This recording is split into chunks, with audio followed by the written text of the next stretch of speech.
तो hello friends, welcome back to our YouTube channel ITI step forward. तो friend, जो हम 1000 टेक्निकल MCQ क्वेश्चन आंसर को discuss कर रहे थे, तो उसकी क्लास 15 तक क्वेश्चन आंसर को डिस्कस कर लिया था। तो ये हमारी क्लास नंबर 16 है। तो इससे पहले अगर आपने बाकी के वीडियोस को नहीं देखा है तो आप हमारे चैनल की प्लेलिस्ट पर जाकर उन वीडियोस को देख सकते हैं। और फ्रेंड्स, ये क्वेश्चन आपके सभी एग्जामों के लिए बहुत ही ज़्यादा हेल्पफुल होने वाले हैं, चाहे आप फिटर ट्रेड से हो, टर्नर ट्रेड से हो, मशीन ट्रेड से हो। सभी क्वेश्चन को इस PDF में मतलब पेपर के अकॉर्डिंग सेट किया गया है। तो आपसे रिक्वेस्ट है, अगर आपको वीडियो पसंद आता है तो वीडियो को लाइक करके चैनल को सब्सक्राइब जरूर से कर लें। तो आइए शुरू करते हैं बिना किसी देरी के। क्वेश्चन नंबर 375 हमारा क्या बोल रहा है? 375 नंबर क्वेश्चन बोल रहा है, विच फास्टनर इज सेमी परमानेंट? कौन सा फास्टनर अर्धस्थायी है? तो ऑप्शन ए बोला है बीडिंग निराई, ऑप्शन डी बोला है रिवेटिंग, ऑप्शन सी बोला है नट बोल्ट, ऑप्शन डी बोला है फोर्जिंग। तो फ्रेंड, जो हमारा क्वेश्चन नंबर 375 है, इसका करेक्ट आंसर क्या हो जाएगा? इसका करेक्ट आंसर हो जाएगा ऑप्शन नंबर बी। जो हमारा रिवेटिंग रहता है वो हमारा सेमी परमानेंट फास्टनर के अंतर्गत आता है। तो 375 का करेक्ट आंसर हो जाएगा ऑप्शन नंबर बी। चलिए आगे बढ़ते हैं नेक्स्ट क्वेश्चन की ओर। क्वेश्चन नंबर 376 क्या बोल रहा है? 376 नंबर क्वेश्चन हमारा बोल रहा है, विच type of metal screw useful for self tapping on hard और ब्रिटल मटेरियल? कठोर और भंगुर सामग्री पर सेल्फ टैपिंग के लिए किस प्रकार के मेटल स्क्रूज उपयोगी हैं? मतलब कठोर और जो भंगुर सामग्री पर हमें सेल्फ टैपिंग करना है, तो उसके लिए हम किस प्रकार के मेटल स्क्रू का यूज करेंगे? तो ऑप्शन ए बोला है सेल्फ पियर्सिंग, ऑप्शन ए बोला है थ्रेड कटिंग, ऑप्शन सी बोला है थ्रेड फॉर्मिंग, ऑप्शन डी बोला है हैमर ड्रिवन स्क्रू। तो फिर जो हमारा क्वेश्चन नंबर 376 है, इसका करेक्ट आंसर क्या हो जाएगा? इसका करेक्ट आंसर हो जाएगा ऑप्शन नंबर बी। मतलब कठोर और भंगुर सामग्री पर सेल्फ टाइपिंग के लिए हम किस प्रकार के स्क्रू का यूज करेंगे? तो उसके लिए हम थ्रेड कटिंग स्क्रू का यूज करेंगे। तो 376 का करेक्ट आंसर हो जाएगा ऑप्शन नंबर बी। चलिए आगे बढ़ते हैं नेक्स्ट क्वेश्चन की ओर। क्वेश्चन नंबर 377 क्या बोला है? 377 नंबर क्वेश्चन बोल रहा है, find the temporary joint from the following. निम्न में से अस्थायी जोड़ ज्ञात करें। मतलब अस्थायी जोड़, टेम्पररी जोड़ कौन सा है? तो ऑप्शन ए बोला है बेल्टेड जॉइंट, ऑप्शन ए बोला है रिवेटेड जॉइंट, ऑप्शन सी बोला है शोल्डर जॉइंट्स, ऑप्शन डी बोला है प्रेस फिट जॉइंट। तो फ्रेंड, जो हमारा क्वेश्चन नंबर 377, इसका करेक्ट आंसर क्या हो जाएगा? इसका करेक्ट आंसर हो जाएगा ऑप्शन नंबर डी। जो हमारा प्रेस फिट जॉइंट रहता है वो हमारा टेम्पररी जॉइंट्स के अंतर्गत आता है। तो 377 का करेक्ट आंसर हो जाएगा ऑप्शन नंबर डी। चलिए आगे बढ़ते हैं नेक्स्ट क्वेश्चन की ओर। क्वेश्चन नंबर 378 क्या बोल रहा है?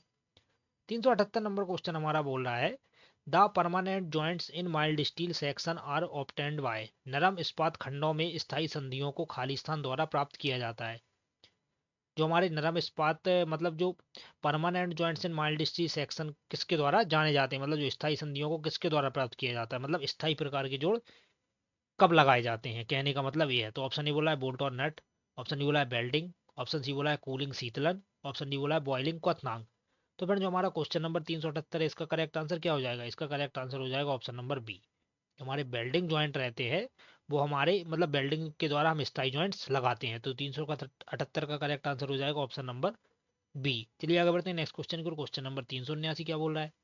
379 नंबर क्वेश्चन बोल रहा है, what is the advantage of wing nuts? Wing nuts का उपयोग कहाँ किया जाता है? जो हमारे बिंग नट्स रहते हैं, जो हमारे हेक्सा फ्रेम में लगे रहते हैं, आपने देखा होगा। तो जो बिंग नट्स रहते हैं उनका उपयोग कहाँ किया जाता है? तो ऑप्शन ए बोल रहा है इन कोच बिल्डिंग वर्क, कोच निर्माण कार्य में। ऑप्शन बी बोला है हैवी ड्यूटी असेंबली वर्क, भारी क्षमता वाले असेंबली कार्य में।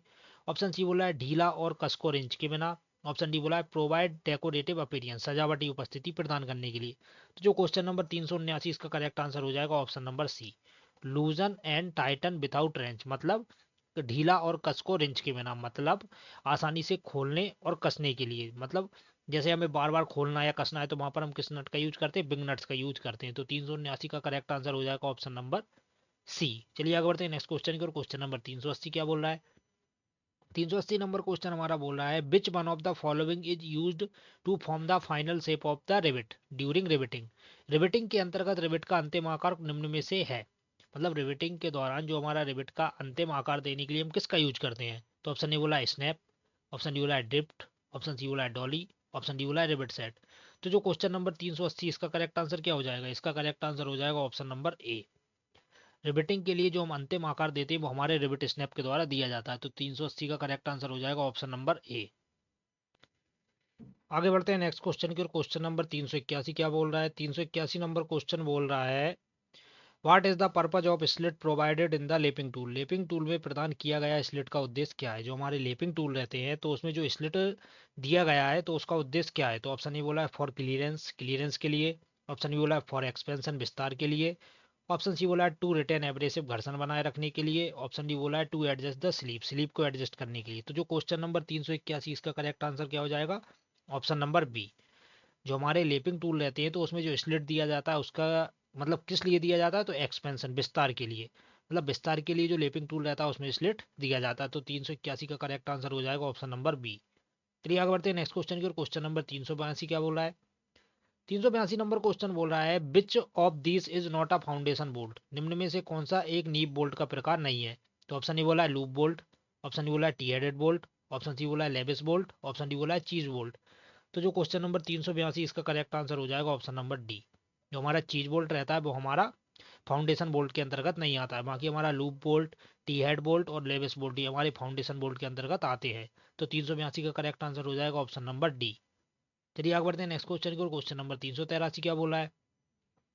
383 नंबर क्वेश्चन बोला है बिच की has rectangular cross section is fit into कीवे cut on both shaft and hub, मतलब कौन सी की है जो आयताकार है और जो शाफ्ट और हब दोनों में फिट होती है? तो ऑप्शन ए बोला है शंख की, ऑप्शन बी बोला है फीदर की, ऑप्शन सी बोला है फ्लैट सैडल की, ऑप्शन डी बोला है हॉलो सैडल की। इसका फ्रेंड्स हिंदी टाइपिंग नहीं हो पाया है तो क्वेश्चन आपको समझ में आ गया होगा कि कौन सी हमारी आयताकार चाबी है जिसका क्रॉस सेक्शन आयताकार रहता है और जो हमारे शाफ्ट और हब दोनों में फिट होती है। तो 383 का करेक्ट आंसर हो जाएगा ऑप्शन नंबर ए। जो हमारी शंख की रहती है वो हमारी मतलब आयताकार सेक्शन क्रॉस सेक्शन की रहती है और शाफ्ट और हब दोनों में फिट होती है। तो 383 का करेक्ट आंसर हो जाएगा ऑप्शन नंबर ए।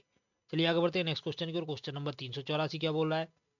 384 नंबर क्वेश्चन बोल रहा है which one is not a type of stud, कौन सा एक स्टड का प्रकार नहीं है? तो ऑप्शन ए बोला है सेट स्क्रू, ऑप्शन ए बोला है कैप स्क्रू, ऑप्शन सी बोला है मशीन स्क्रू, ऑप्शन डी बोला है बोल्ट। तो जो क्वेश्चन नंबर 384 इसका करेक्ट आंसर क्या हो जाएगा? इसका करेक्ट आंसर हो जाएगा ऑप्शन नंबर डी। जो हमारा बोल्ट रहता है वो हमारे स्टड का प्रकार नहीं है। उसके अलावा हमारा सेट स्क्रू हो गया, कैप स्क्रू हो गया, मशीन स्क्रू हो गया, तो ये हमारे स्टड के प्रकार है। लेकिन जो बोल्ट है वो हमारा अलग है। तो 384 का करेक्ट आंसर हो जाएगा ऑप्शन नंबर डी। और फिर जो हम लास्ट में क्वेश्चन पूछेंगे, जैसे हम 400 नंबर क्वेश्चन का आंसर आपको कमेंट बॉक्स में कमेंट करने के लिए बोलते हैं, तो उसका आंसर भी आपको कमेंट बॉक्स में कमेंट करके पक्का से बताना है। चलिए आगे बढ़ते हैं नेक्स्ट क्वेश्चन की ओर। क्वेश्चन नंबर 385 क्या बोल रहा है? 385 नंबर क्वेश्चन बोल रहा है बिच की is useful for fitting on tapered shaft, taper shaft पर फिटिंग के लिए कौन सी की उपयोगी है? मतलब टेपर शाफ्ट पर फिटिंग के लिए हम कौन सी की का यूज करेंगे? तो ऑप्शन ए बोला है फीदर की, ऑप्शन बी बोला है जिब हेड की, ऑप्शन सी बोला है बुटरप की, ऑप्शन डी बोला है फ्लैट सैडल की। तो जो क्वेश्चन नंबर 385 इसका करेक्ट आंसर हो जाएगा ऑप्शन नंबर सी, बुटरप की। मतलब टेपर शाफ्ट पर फिटिंग की बात होती है वहां पर हम किसका यूज करते हैं? बुटरप की। बुटरप की हमारी कैसी रहती है? अर्धवृत्ताकार आकार की रहती है।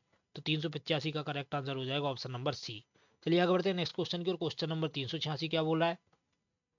386 नंबर क्वेश्चन बोल रहा है in which type of locking a nut is having raised height and slots on the raised portion, एक नट को लॉक करने के लिए किस प्रकार उठाए गए हिस्से पर ऊंचाई और स्लॉट्स लगाए गए हैं? मतलब एक नट है हमारा तो उसको लॉक करने के लिए हम मतलब किस प्रकार उसकी ऊंचाई रहती है उस पर हमारे स्लॉट्स वगैरह लगाए गए हैं? तो ऑप्शन ए बोला है कैस्टल नट, ऑप्शन बी बोला है लॉक नट, ऑप्शन सी बोला है स्वान नट, ऑप्शन डी बोला है ग्रुप्ड नट। तो 386 का करेक्ट आंसर हो जाएगा ऑप्शन नंबर ए। जो हमारा कैसल नट रहता है तो उसकी ऊंचाई पर हम स्लॉट वगैरह लगाते हैं और इस पर क्या रहता है, इसमें हम स्प्लिट पर लगाकर इसको फिट कर देते हैं। तो 386 का करेक्ट आंसर हो जाएगा ऑप्शन नंबर ए। चलिए आगे बढ़ते हैं नेक्स्ट क्वेश्चन की ओर। क्वेश्चन नंबर 387 क्या बोल रहा है? 387 नंबर क्वेश्चन बोल रहा है वेयर इज सर्कुलर टेपर की यूज, सर्कुलर टेपर की का प्रयोग कहाँ किया जाता है? जो हमारी सर्कुलर टेपर की रहती है तो उसका यूज हम कहाँ करते हैं? तो ऑप्शन ए बोला है light duty transmission, option B बोला है bidirectional rotation, option C बोला है लेंथी शाफ्ट, ऑप्शन डी बोला है टेपर शाफ्ट। तो फ्रेंड जो हमारी क्वेश्चन नंबर 387 इसका करेक्ट आंसर क्या होगा? मतलब जो सर्कुलर टेपर की है उसका प्रयोग कहाँ करते हैं? तो जो हमारी सर्कुलर टेपर की रहती है उसका प्रयोग हम करते हैं लाइट ड्यूटी ट्रांसमिशन, मतलब हल्के भार में, मतलब हल्के भार को मतलब हल्के आघूर्ण को हम संचालित करने के लिए किस की का यूज करते हैं? तो सर्कुलर टेपर की का यूज किया जाता है। तो 387 का करेक्ट आंसर हो जाएगा ऑप्शन नंबर ए। चलिए आगे बढ़ते हैं नेक्स्ट क्वेश्चन की ओर। क्वेश्चन नंबर 388 क्या बोला है? 388 नंबर क्वेश्चन बोल रहा है the number of slots in 25 mm castle nut is, 25 mm castle nut में स्लॉट होते हैं, जो 25 mm के हमारे कैसल नट है तो उसमें कितने स्लॉट होते हैं? तो ऑप्शन ए बोला है 4, ऑप्शन डी बोला है 5, ऑप्शन सी बोला है 6, ऑप्शन डी बोला है 8। तो फ्रेंड जो हमारा क्वेश्चन नंबर 388 इसका करेक्ट आंसर क्या हो जाएगा? इसका करेक्ट आंसर हो जाएगा ऑप्शन नंबर सी। जो हमारे 25 mm का कैसल नट रहता है उसमें कितने स्लॉट रहेंगे? तो 6 रहेंगे, क्योंकि जो हमारे नट वगैरह रहते हैं तो ये हेक्सागोनल आकार में ही रहते हैं, तो उसमें कितने स्लॉट रहेंगे? 6। चलिए आगे बढ़ते हैं नेक्स्ट क्वेश्चन की ओर। क्वेश्चन नंबर 389 क्या बोल रहा है? 389 क्वेश्चन नंबर बोल रहा है विच type of feeler rod is used in gas welding of stainless steel. Stainless steel के गैस वेल्डिंग में किस प्रकार की फीलर रॉड का उपयोग किया जाता है। जो हमारी स्टेनलेस स्टील रहती है तो उसकी वेल्डिंग में हम किस प्रकार की फीलर रॉड का यूज करेंगे। तो ऑप्शन ए बोल रहा है प्योर एल्यूमिनियम, शुद्ध एल्यूमिनियम। ऑप्शन बी बोल रहा है कॉपर सिल्वर एलॉय।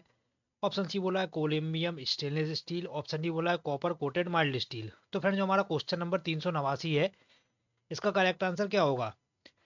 तो फ्रेंड जब भी हम स्टेनलेस स्टील की गैस वेल्डिंग करते हैं तो उसके लिए हम किसका यूज करते हैं। तो उसके लिए हम कोलम्बियम स्टेनलेस स्टील का यूज करते हैं। तो 389 का करेक्ट आंसर हो जाएगा ऑप्शन नंबर सी। चलिए आगे बढ़ते हैं नेक्स्ट क्वेश्चन की। क्वेश्चन नंबर 390 हमारा क्या बोल रहा है। 390 नंबर क्वेश्चन फ्रेंड्स हमारा बोल रहा है what is the function of AC welding transformer. AC welding transformer का कार्य क्या है। जो हमारे एसी वेल्डिंग ट्रांसफार्मर रहते हैं तो उसका कार्य क्या होता है। तो ऑप्शन ए क्या बोल रहा है यह निम्न वोल्टेज उच्च धारा एम्पियर में परिवर्तित होता है। ऑप्शन बी क्या बोल रहा है यह उच्च वोल्टेज और निम्न धारा एम्पियर में परिवर्तित होता है। ऑप्शन सी क्या बोल रहा है यह कम वोल्टेज और कम धारा एम्पियर में परिवर्तित होता है। ऑप्शन डी क्या बोल रहा है यह उच्च वोल्टेज और उच्च धारा एम्पियर में परिवर्तित होता है। तो जो क्वेश्चन नंबर 390 इसका करेक्ट आंसर क्या होगा। इसका करेक्ट आंसर हो जाएगा option number A. It converts to low voltage to high current ampere. मतलब यह हमारे लो वोल्टेज को हाई एम्पियर में परिवर्तित करता है। कौन एसी वेल्डिंग ट्रांसफार्मर। तो 390 का करेक्ट आंसर हो जाएगा ऑप्शन नंबर ए। चलिए आगे बढ़ते हैं नेक्स्ट क्वेश्चन की ओर। क्वेश्चन नंबर 391 क्या बोल रहा है। 391 नंबर क्वेश्चन बोल रहा है विच की type has a semi circular shape. किस प्रकार की चाबी का आकार अर्धवृत्ताकार होता है। मतलब कौन सी ऐसी चाबी है जिसका जो शेप रहता है वो अर्धवृत्ताकार होता है। तो ऑप्शन ए बोला है जिवेट की। ऑप्शन डी बोला है बुडरप की। ऑप्शन सी बोला है स्क्वायर की। ऑप्शन डी बोला है प्रेट एंड विटनी की। तो जो क्वेश्चन नंबर 391 इसका करेक्ट आंसर हो जाएगा ऑप्शन नंबर बी। जो हमारी बुडरप की रहती है उसका आकार अर्धवृत्ताकार होता है। तो 391 का करेक्ट आंसर हो जाएगा ऑप्शन नंबर बी। चलिए आगे बढ़ते हैं नेक्स्ट क्वेश्चन की ओर। क्वेश्चन नंबर 392 हमारा क्या बोल रहा है। बोल रहा है what is the disadvantage of AC welding transformer. AC welding transformer का नुकसान क्या है। जो हमारे एसी वेल्डिंग ट्रांसफार्मर रहते हैं तो उसका नुकसान क्या है। तो ऑप्शन ए क्या बोल रहा है अधिक प्रारंभिक लागत। ऑप्शन बी क्या बोल रहा है आर्क विलो से मुक्ति नहीं। ऑप्शन सी क्या बोल रहा है अधिक रखरखाव लागत। ऑप्शन डी बोल रहा है अलॉय धातु की वेल्डिंग के लिए उपयुक्त नहीं है। तो फ्रेंड जो हमारा क्वेश्चन नंबर 392 इसका करेक्ट आंसर क्या होगा। इसका करेक्ट आंसर हो जाएगा option number D not suitable for welding non ferrous metal. Alloy धातुओं की वेल्डिंग के लिए उपयुक्त नहीं है। मतलब जो हमारा एसी वेल्डिंग ट्रांसफार्मर रहता है उसका प्रयोग हम अलॉय धातुओं की वेल्डिंग के लिए नहीं करते हैं क्योंकि जो अलॉय धातुएं रहती है हमारी पतली रहती हैं। और जो हमारा एसी वेल्डिंग ट्रांसफार्मर रहता है उसका जो करंट रहता है वो बहुत ही ज़्यादा हाई एम्पियर का रहता है इसलिए इसका यूज या ये इसका नुकसान है। तो 392 का करेक्ट आंसर हो जाएगा ऑप्शन नंबर डी। चलिए आगे बढ़ते हैं नेक्स्ट क्वेश्चन की ओर। क्वेश्चन नंबर 393 क्या बोल रहा है। 393 नंबर क्वेश्चन बोल रहा है eye bolt are use. Eye bolt का प्रयोग खाली स्थान में होता है। जो हमारे आई बोल्ट रहते हैं उनका प्रयोग कहाँ होता है। तो ऑप्शन ए बोला है फॉर ट्रांसमिशन पावर, पावर के पारेषण में। ऑप्शन बी बोला है लॉकिंग डिवाइस के रूप में। ऑप्शन सी बोल रहा है भारी मशीनरी को उठाने और परिवहन करने में। ऑप्शन डी बोल रहा है आघात और कंपन को अवशोषित करने के लिए। तो जो क्वेश्चन नंबर 393 इसका करेक्ट आंसर हो जाएगा option number C for lifting and transporting heavy machinery. भारी मशीनरी को उठाने और परिवहन करने के लिए किसका यूज करते हैं आई बोल्ट्स का यूज करते हैं। तो 393 का करेक्ट आंसर हो जाएगा ऑप्शन नंबर सी। चलिए आगे बढ़ते हैं नेक्स्ट क्वेश्चन की। क्वेश्चन नंबर 394 क्या बोला है। 394 बोला है the tool has a sharp metal point for marking on steel. इस टूल में धातु पर चिन्ह लगाने के लिए धातु का तेज सिरा होता है।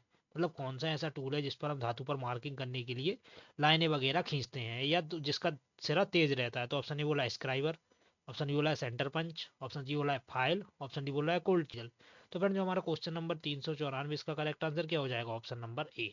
जो हमारा स्क्राइबर रहता है इसका सिरा तेज रहता है और इसका प्रयोग कहाँ करते हैं जो हमारी मार्किंग की लाइनें वगैरह है तो उसे खींचने के लिए किया जाता है। तो 394 का करेक्ट आंसर हो जाएगा ऑप्शन नंबर ए। चलिए आगे बढ़ते हैं नेक्स्ट क्वेश्चन की ओर। क्वेश्चन नंबर 395 क्या बोल रहा है।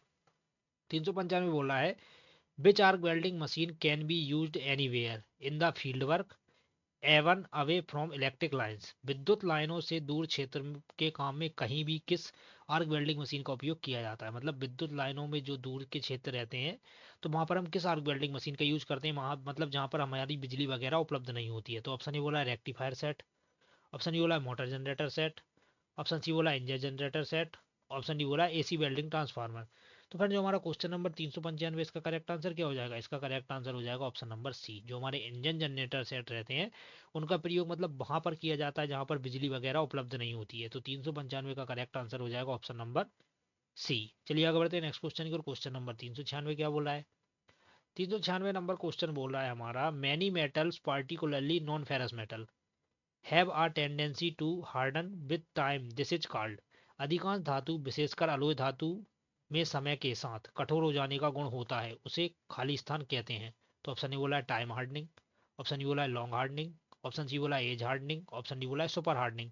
तो फ्रेंड जो हमारा क्वेश्चन नंबर 396, इसका करेक्ट आंसर क्या हो जाएगा? इसका करेक्ट आंसर हो जाएगा option number C, age hardening. मतलब जो हमारी धातुएं रहती है, अलोय धातुएं जो समय के साथ कठोर हो जाती हैं तो उसके उस गुण को क्या बोलते हैं? उसको बोलते हैं एज हार्डनिंग। तो 396 का करेक्ट आंसर हो जाएगा ऑप्शन नंबर सी।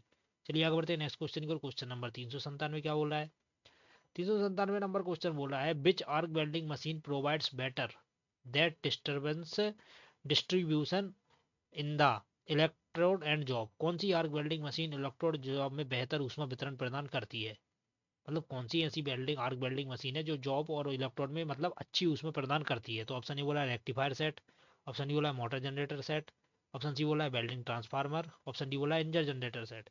तो जो क्वेश्चन नंबर 397, इसका करेक्ट आंसर हो जाएगा ऑप्शन नंबर ए। जो हमारे रेक्टिफायर सेट रहते हैं वो हमारे इलेक्ट्रोड और जॉब में बेहतर ऊष्मा को वितरण करते हैं। तो 397 का करेक्ट आंसर हो जाएगा ऑप्शन नंबर ए। चलिए आगे बढ़ते हैं नेक्स्ट क्वेश्चन की ओर। क्वेश्चन नंबर 398 क्या बोला है?